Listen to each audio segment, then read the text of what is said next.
Hey everyone, welcome to Plants and Politics. So I recently shared with you guys that the Republican Party has their very own alleged Jeffrey Epstein and Ghislaine Maxwell mini-me's, it seems.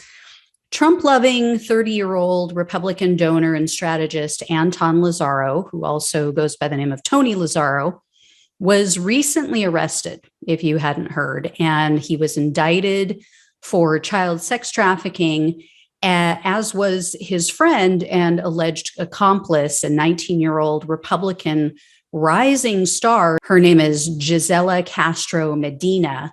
The pair were criminally charged. They were charged in August, and the criminal complaint states that they met on the sugar daddy dating site called Seeking Arrangements. It also says that Lazzaro would pay Medina with cash and gifts to identify and bring him young girls.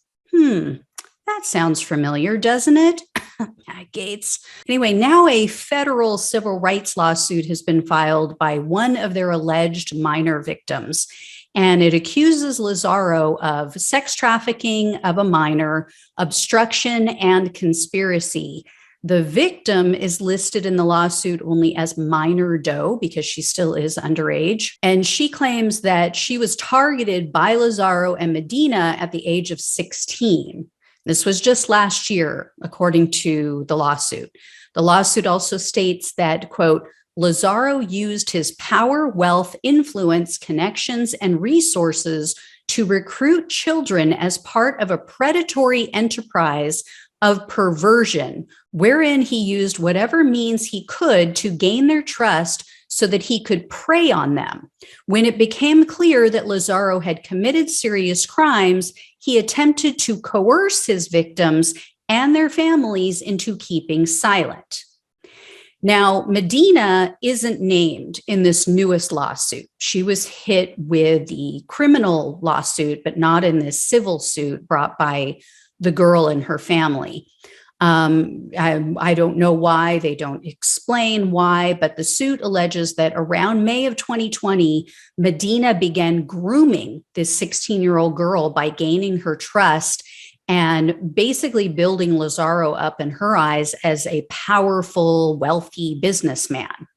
And that's how he portrayed himself online. So they apparently met online, Medina and this girl, when the girl was 14. But after a couple of years, that's when Medina allegedly basically went in for the kill. So Medina introduced this minor to Lazzaro, and the lawsuit alleges that he sent cars to pick her up, and then he would bring her back to his house where he, quote, committed multiple commercial sex acts with this child. And the minor claims that she was trafficked by Lazzaro for months. And then he tried to pay the family hush money. Now, where have we heard that before? God, something in the water with the GQP, huh? In July of 2020, the girl's father allegedly received a call from an attorney. It was a man named Daniel Adkins of North Star Criminal Defense. And Adkins allegedly told the victim's father that he was contacting the father on behalf of Lazzaro and Medina, not just Lazzaro. Adkins then is accused of offering money in exchange for their silence and if they would sign a non-disclosure agreement. He offered them $1,000. $1,000? Like, what happened to this successful businessman who is known for posting photos in front of his Ferrari, and he's flashing wads of $100 bills online? He's so successful, he only had $1,000 to use as a bribe. I guess he's successful like Donald Trump is successful. I don't know. Anyway, they allegedly also threatened to sue the family because they claim that the girl was, quote, aggressively seeking to defame the two of them, Lazzaro and Medina, on social media.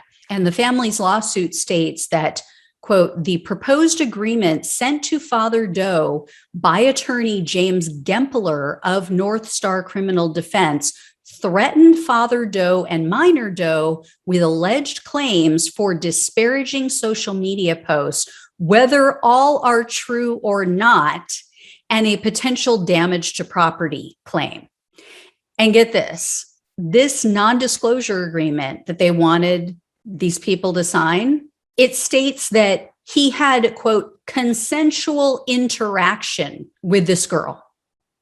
I'm sorry, but how does a 29, 30-year-old grown-ass man have consensual interaction with a 16-year-old child? Luckily, the family reported all of this. They went to the authorities. They told them what happened. They told them about this, potential alleged bribe.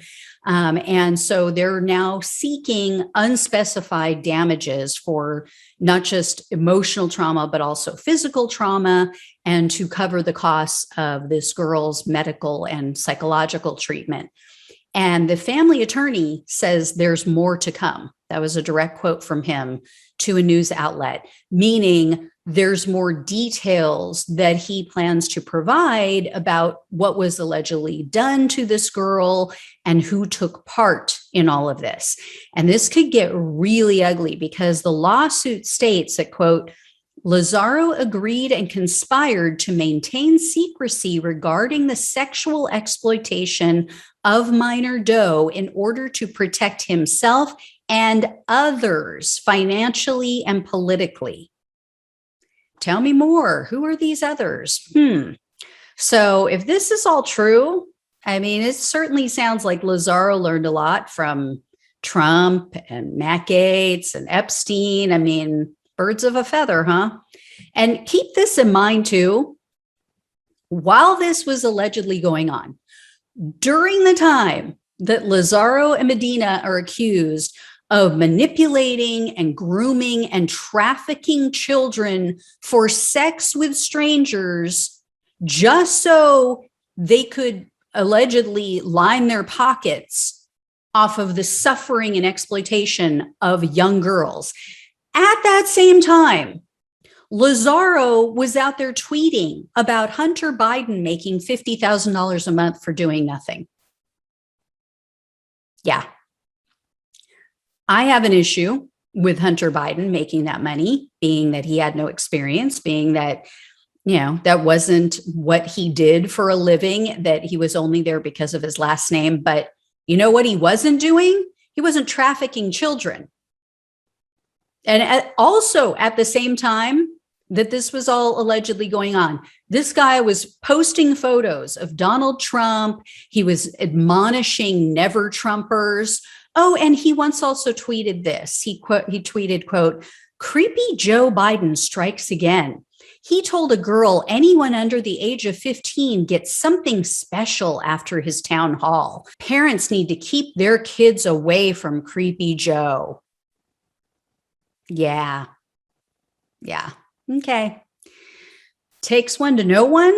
I mean, and this was on his Twitter account, which goes by the handle of GOP Tony. He's given a ton of money. He had political committees that he set up, and this guy is supposedly a massive donor to Republicans. He's given like hundreds of thousands of dollars to Republicans. It's always about deflection and projection. If a man is an over-the-top homophobe, guess what? He's gay. I'll bet money on it. Or a woman even. That happened with a country singer back in the 90s. She finally came clean and admitted, yeah, all of that angst, all of that anger I had was because I didn't feel that I could come out. Didn't feel I could live my true life. If a GQ peer is overly obsessed with so-called baby-eating, adrenochroming Democrats, guess what? They're likely attracted to children. Maybe not all, but yeah, I think there's probably a good number of them. We've seen this how many times now? And of course, Lazzaro and Medina are innocent until proven guilty. They deny the allegations. But here's what I know from, unfortunately, firsthand experience. Prosecutors do not like to bring sexual assault charges unless they have an almost ironclad case and ironclad evidence. That's just a fact, because it's typically one word against the other, his word against her word, or whatever the case may be. So we'll see, guys. I'll keep you posted, but yeah, this guy isn't going to be posing in front of his Ferrari for much longer, if it even belonged to him. All right, take care. I'll talk with you soon. Thanks so much for watching and listening.